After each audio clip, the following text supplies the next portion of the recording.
Can you see me? And like the Queen, I might need to have a stool to sit on for my class. Okay, I know that ENCORE has had a number of courses on the Civil War which dealt with the campaigns and battles and the conduct of the war. This is not that, okay? Now, if you're really into obsessing over which blades of grass Rufus Dawes trod on at Gettysburg, this class isn't for you. You know, there are people who argue these things out. He was at the railroad cut the first day of Gettysburg. You don't have to be a Civil War buff to take this class. It helps if you know that there was a war and that the Union won. There are a lot of myths about the Civil War. As a volunteer at Arlington House, I'm always getting, what if General Lee had taken over the Union Army when it was offered to him? Well, he was a colonel at the time, and, and we can't do what ifs. So that's not in this class either.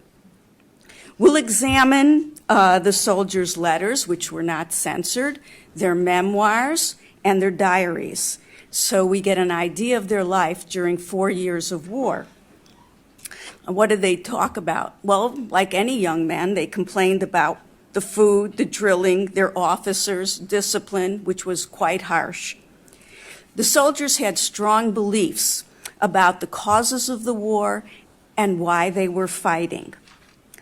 Most Northern troops did not go off to war to free the slaves, at least not initially.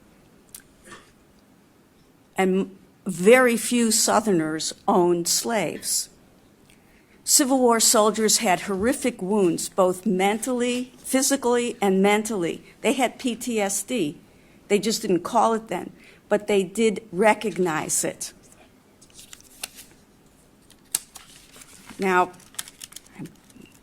I numbered my pages so I wouldn't get lost. We'll hear from women soldiers. There were quite a few women on both sides, and we have the records.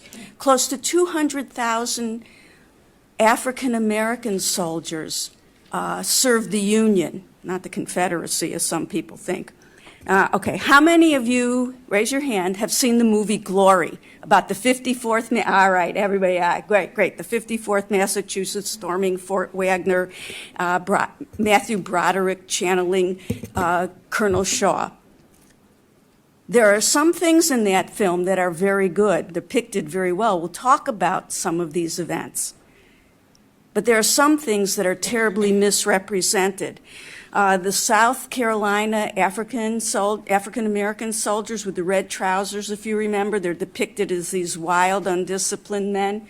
They were not. They were very well-trained soldiers who did honorable service, and there were strong bonds of affection between them and their officers. There were immigrant soldiers who served on both sides. They came, they chose their country, they chose America, and then they chose the side to fight on, the Confederacy or the Union. Now, after the war, there were a number of fraternal organizations on both sides, and these helped the soldiers to return to civilian life as well as to provide comradeship. An interesting fact is that soldiers on both sides found themselves estranged from the home front. Their lives had changed so radically during the time of the war that it was hard to readjust to civilian life. Now, since I presented this class last year, I've since come into new examples of letters. They're always coming up. They're found actually in attics. Two Vermont brothers. Letters were found in an attic. I came across them.